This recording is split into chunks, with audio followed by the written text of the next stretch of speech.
प्रभु तेरी वाणी जीवन की रोटी, नयनों की ज्योति, अंधेरा मिटाती।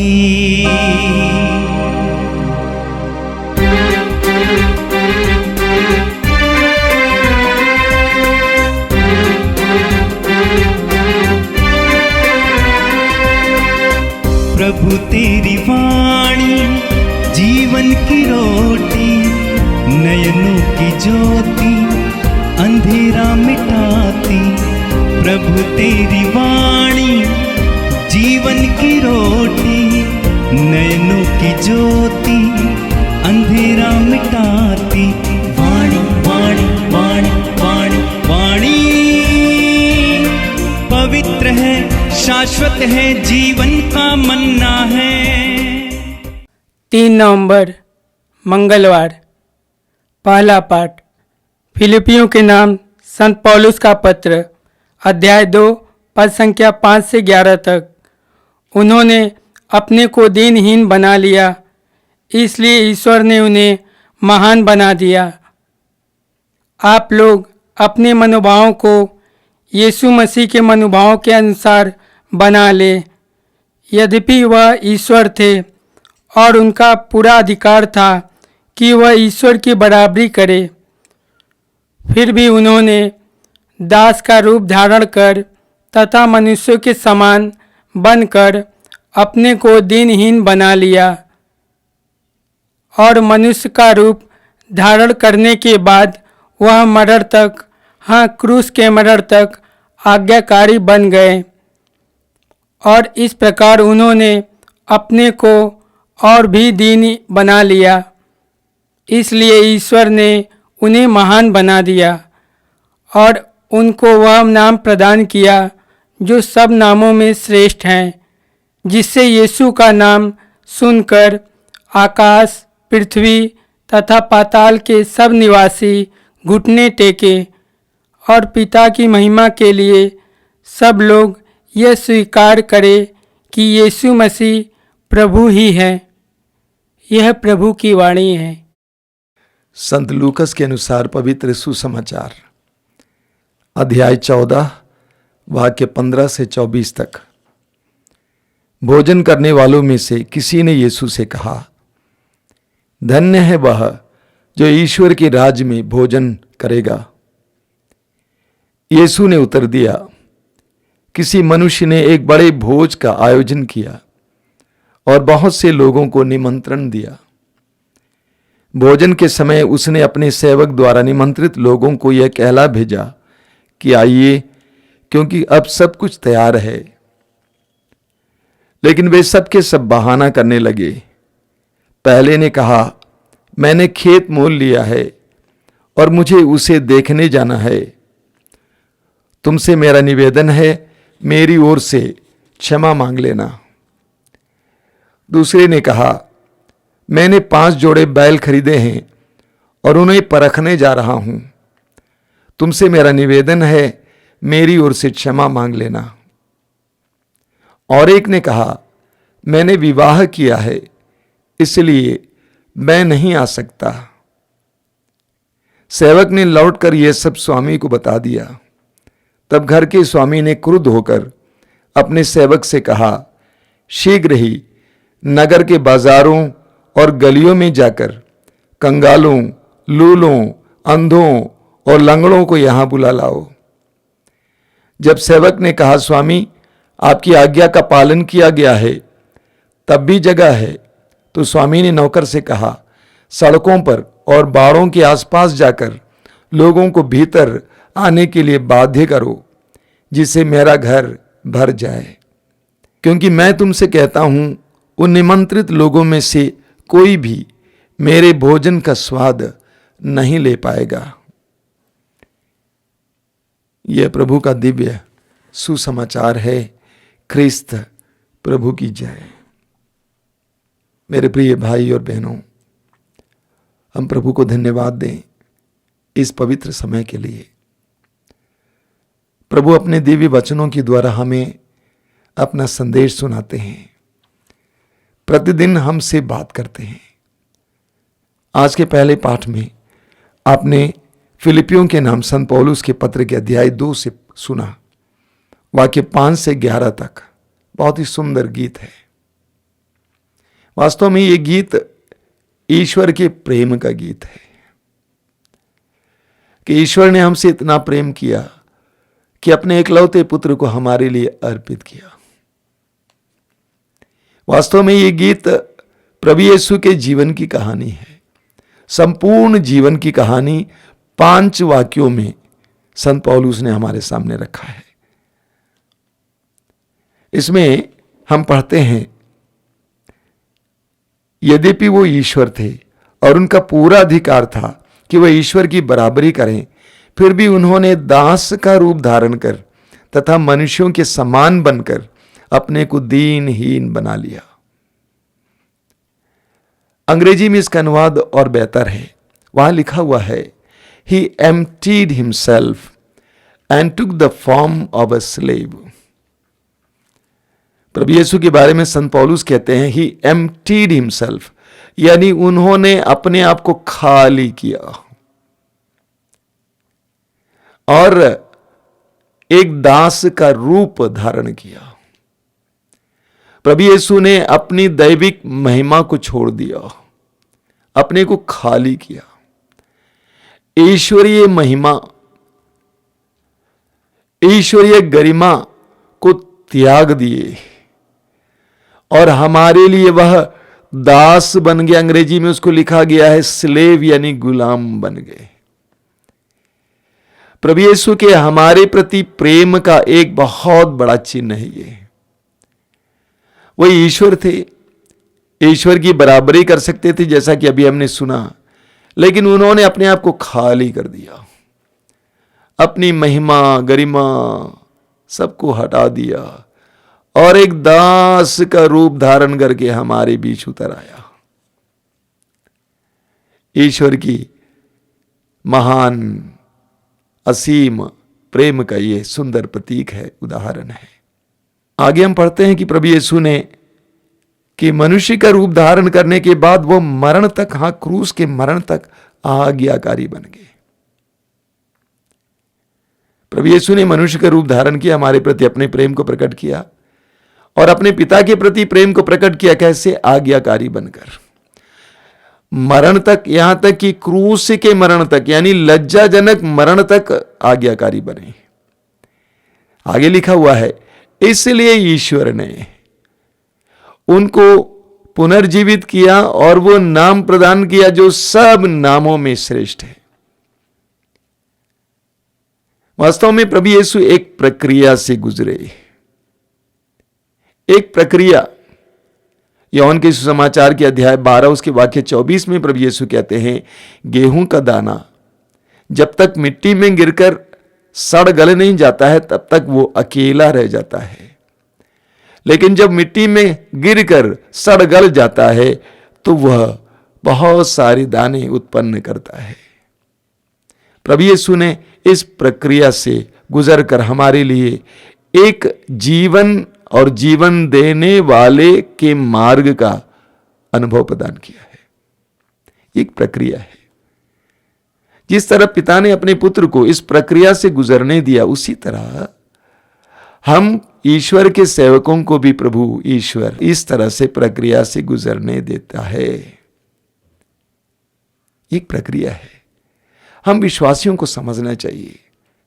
हम बिना दुख भोगे, हम बिना नम्र बने, हम बिना अपने आप को खाली किए परमेश्वर की महिमा चाहते हैं, संभव नहीं है।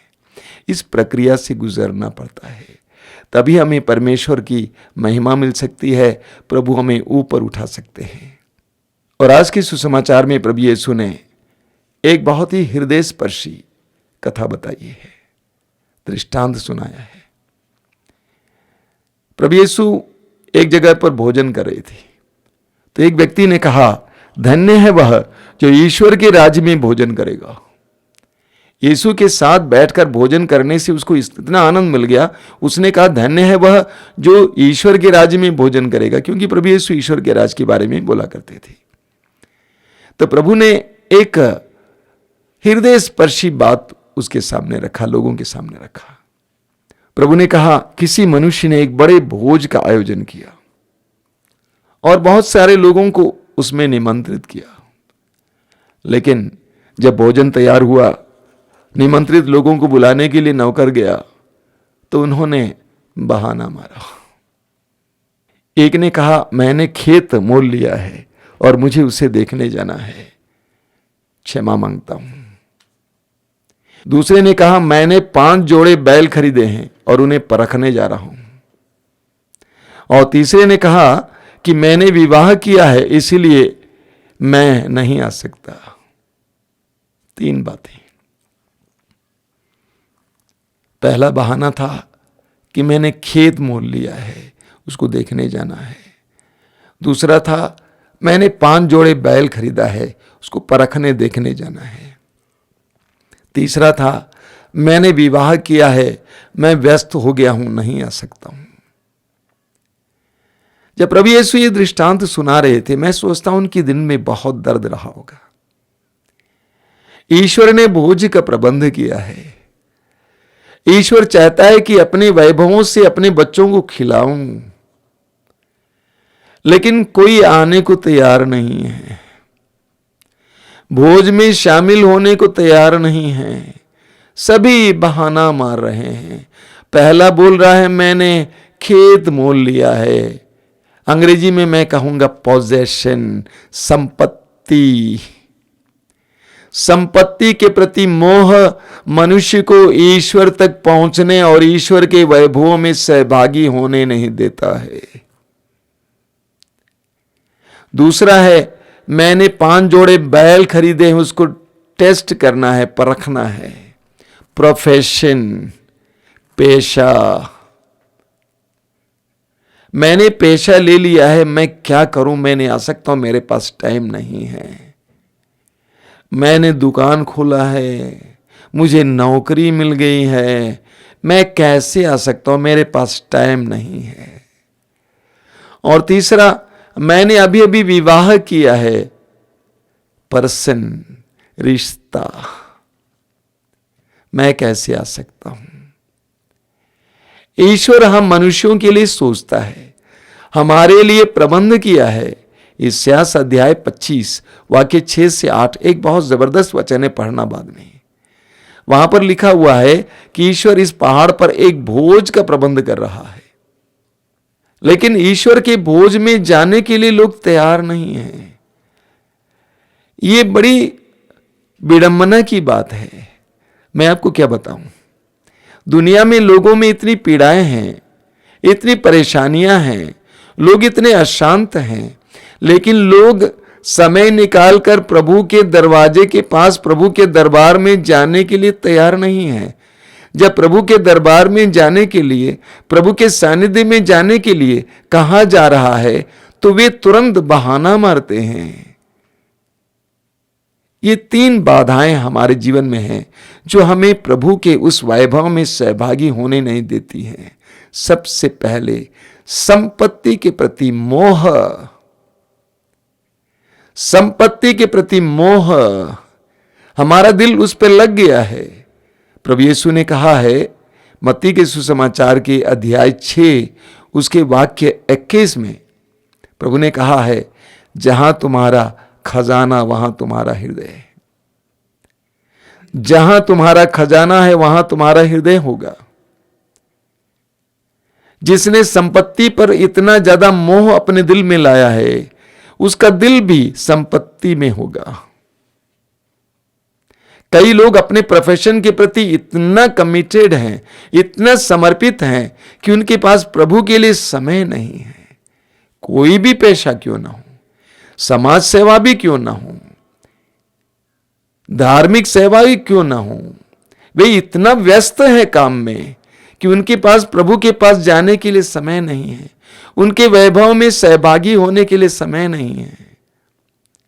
कुछ लोगों के अंदर लोगों के प्रति इतना मोह है, मेरी पत्नी, मेरे बच्चे, मेरे पति, मेरा घर, मेरे रिश्तेदार, इतना मोह है कि वे प्रभु के पास जाने के लिए समय निकाल नहीं पाते हैं।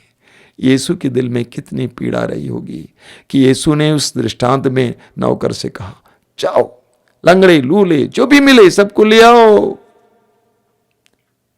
क्योंकि उनके दिल में दर्द है, पीड़ा है। ईश्वर ने आवाज दी है लेकिन कोई जवाब देने को तैयार नहीं है, इसलिए बुला लाओ, और भी लोगों को बुला लाओ, मेरे घर को भर दो। ईश्वर उदार है। अगर जिनको निमंत्रण दिया गया नहीं आए, वो अन्य लोगों को बुला लेता है। मेरे प्रिय भाई और बहनों, आज के दोनों पाठ हमारे लिए बहुत ही हृदय स्पर्शी हैं। पौलुस हमें बताते हैं कि प्रभु यीशु ने अपने आप को हमारे लिए कितना छोटा बनाया, कितना आज्ञाकारी बनाया। और आज के सुसमाचार में प्रभु यीशु स्वयं कहते हैं कि पिता ईश्वर कितना उदार है, कितना प्रेमी है, कितना मनुष्यों के बारे में सोचता है, लेकिन मनुष्य उसके पास जाने के लिए तैयार नहीं है, कतराता है, बहाना मारता है। मैं आपको क्या बताऊं, प्रभु ईश्वर के दिल में आप और मेरे लिए योजनाएं हैं।